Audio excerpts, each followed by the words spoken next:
Uma boa tarde a todos. Eu saúdo a nossa presidente de mesa, a doutora Ângela Botelho, secretária Janine de Almeida Melo, como relator Robson Divino Alves, que está substituindo, os palestrantes que fazem parte dessa mesa, sobretudo o doutor Piló, o doutor Luiz Augusto, que nos antecedeu e que teve que se ausentar, e uma saudação especial, como sempre vou fazer, ao meu dileto amigo Leonardo Zacharoshevsky.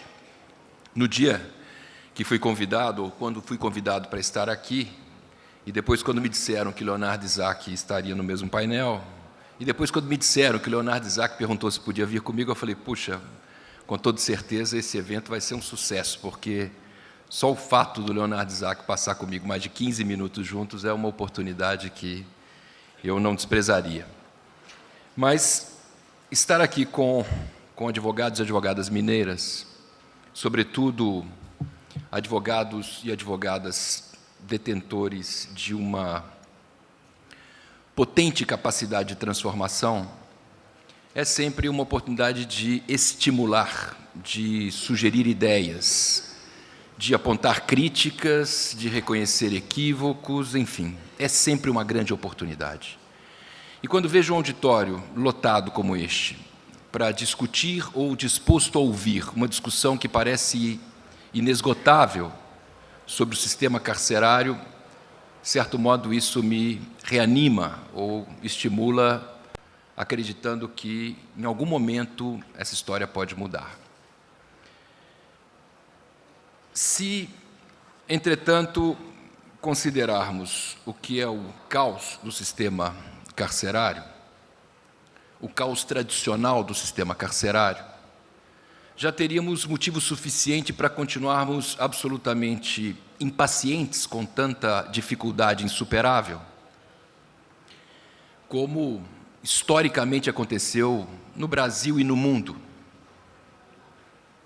Eu mesmo devo acreditar, com uma pequena pitada de ilusão, de que, de algum modo, tentei e, quem sabe, até consegui minimamente contribuir para a melhoria ou mitigação de situações críticas desse sistema numa passagem rápida pela Secretaria de Estado de Defesa Social, ou seja, sair um pouco da teoria e ir a fundo na prática, enfrentando as dificuldades as mais variadas. Vocês não sabem o que é ser acordado de madrugada como secretário, avisado que 28 presos morreram queimados numa unidade prisional. Não sabem o que é ser secretário, onde há uma unidade prisional com presas amontoadas, sem cobertura de chuva, dormindo literalmente no molhado. E tentar mudar, e tentar mudar. E tentar mudar é construir presídios, a primeira alternativa. Pois bem, eu me lembro da secretaria, quando entrei, tinha 39 unidades prisionais. Quando saí, tinha 111 unidades prisionais. Não havia nenhum orgulho nisso. Tanto é que, eu bem me lembro, eu jamais dei nome de uma pessoa a um presídio inaugurado no meu período, pois eu não entendo que exista verdadeiramente uma homenagem em dar nome de uma pessoa a um presídio. Eu trabalhei anos a fio com Ariosvaldo de Campos Pires, e aqui mesmo em Juiz de Fora há um presídio em sua homenagem. E é difícil, muitas vezes incoerente, como a história de vida de um defensor da liberdade coincide com uma política que é a do encarceramento, e muito longe daquilo que ele pregava muitas vezes. Enfim, mas a prisão é inevitável, e era preciso construir presídios ou reformar cadeias, e assim se deu. Mas a política pública, na geração de vagas naquela ocasião, também havia, e foi daquele tempo, a parceria público-privada, as PPPs, para a geração de vagas através da iniciativa privada. É daquela época a concepção das tornozeleiras eletrônicas como mecanismo de fiscalização das penas ou privação da liberdade em meio aberto, em regime aberto, semiaberto ou mesmo em prisões cautelares.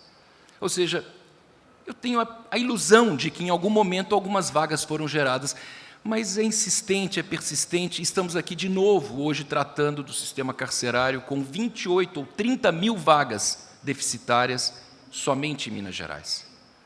Se a solução fosse construir presídios, 30 mil vagas penitenciárias, 28 ou 30 mil vagas penitenciárias, só de déficit, teríamos de construir cerca, então, de 70 unidades prisionais, com 400 presos, em média.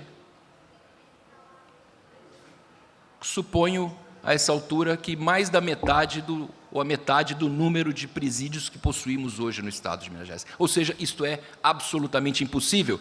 Sem contar que, se hoje um administrador público decidir construir um presídio, nesse exato instante, um só, ele terá dificuldade, primeiro, com o terreno. Segundo, quando escolhido um terreno, a Câmara Municipal vai se mobilizar para impedir que aquele presídio seja construído naquele lugar, porque todos querem presídio, mas não querem no seu próprio quintal, pelas condições e consequências muito grandiosas, de fato, repercussões sociais as mais variadas para o contexto, para a vizinhança.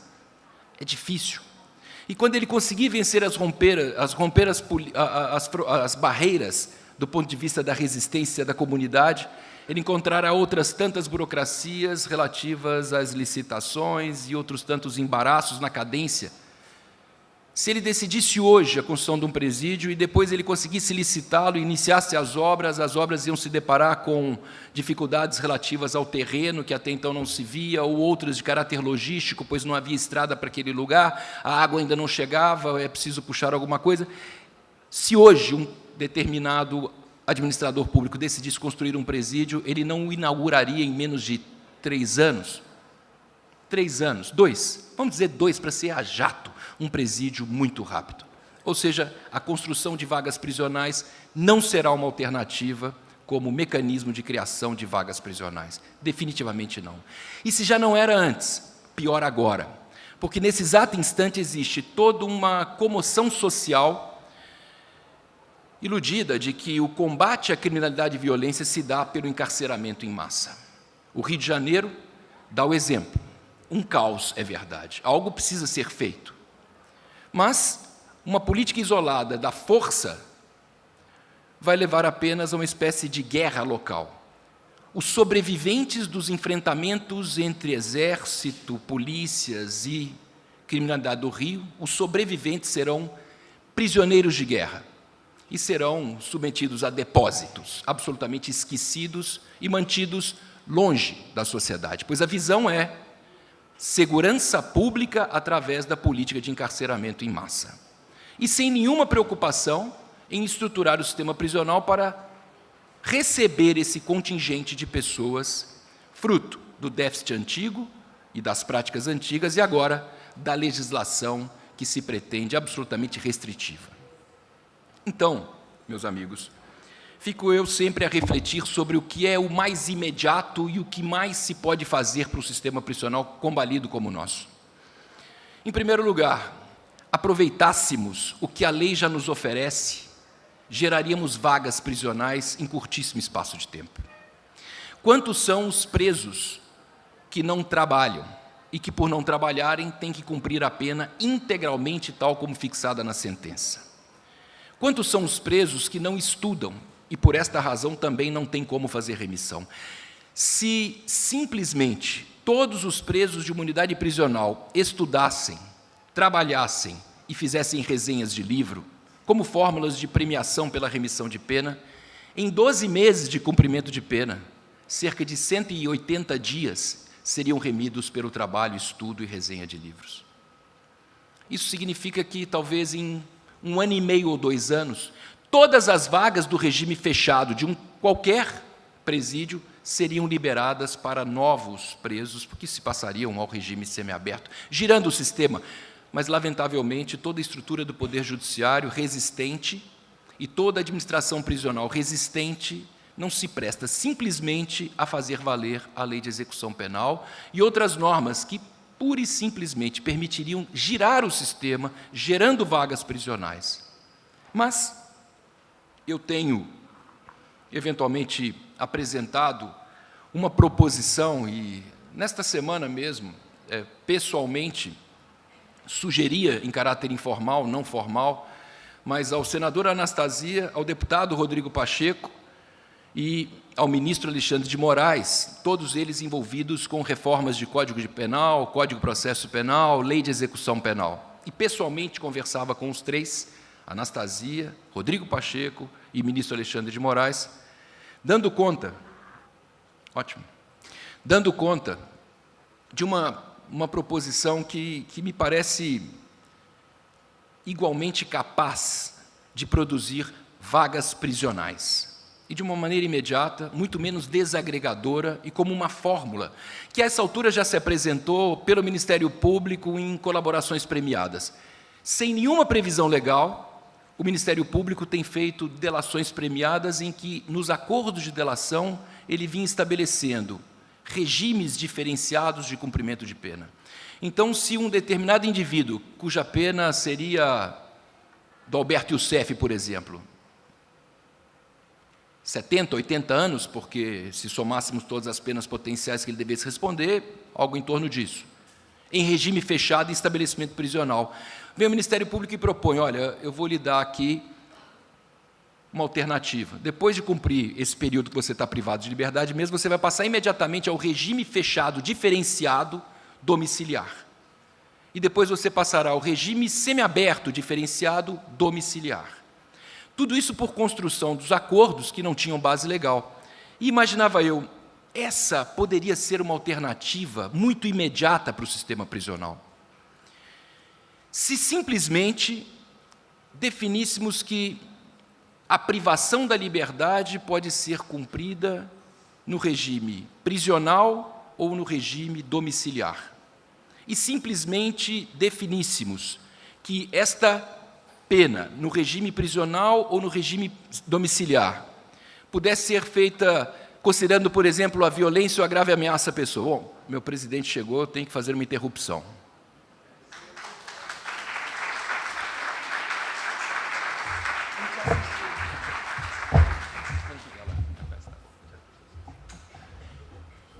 Boa tarde a todas e todas. Eu não poderia deixar de assistir o meu professor Maurício Campos Júnior. Parabéns por estarem fazendo a maior conferência do Estado de Minas. Muito obrigado.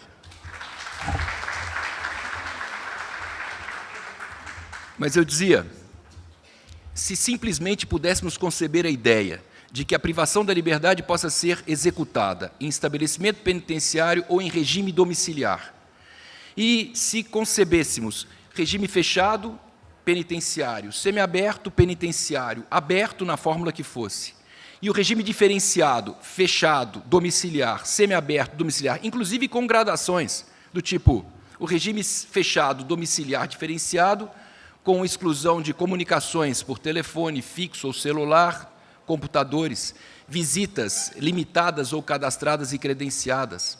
O regime semiaberto, eventualmente com comunicação ou meios de comunicação e acesso, maior abrangência de visitas. O regime aberto com trabalho externo, mas uma limitação espacial no próprio domicílio. Isso é a criação de vagas domiciliares no sistema prisional, como oportunidade. E isto para crimes, por exemplo, não violentos. E aí reservaríamos as poucas vagas que temos aos regimes fechado, semiaberto, no estabelecimento penitenciário para crimes violentos, que eventualmente devessem merecer algum tipo de tratamento não praticável em sistema aberto domiciliar. Essa foi uma proposta, quem sabe, alguém possa dar ouvidos a ela, para que o sistema prisional possa ser minimamente mais racional e, de alguma maneira, possa fazer valer as leis existentes e, eventualmente, separar ou acreditar em possibilidades que sejam menos agregadoras, como a restrição à liberdade, tal como concebemos há tantos séculos. Pois bem, dito isto, e com a convicção, ou pelo menos com a ilusão de que esta oportunidade é sempre uma oportunidade de suscitar ideias e debates, é que venho a essa tribuna, agradecendo o convite que me fez o presidente Antônio Fabrício e a oportunidade que me deu de estar aqui em Juiz de Fora com todos vocês. Muito obrigado, felicidades.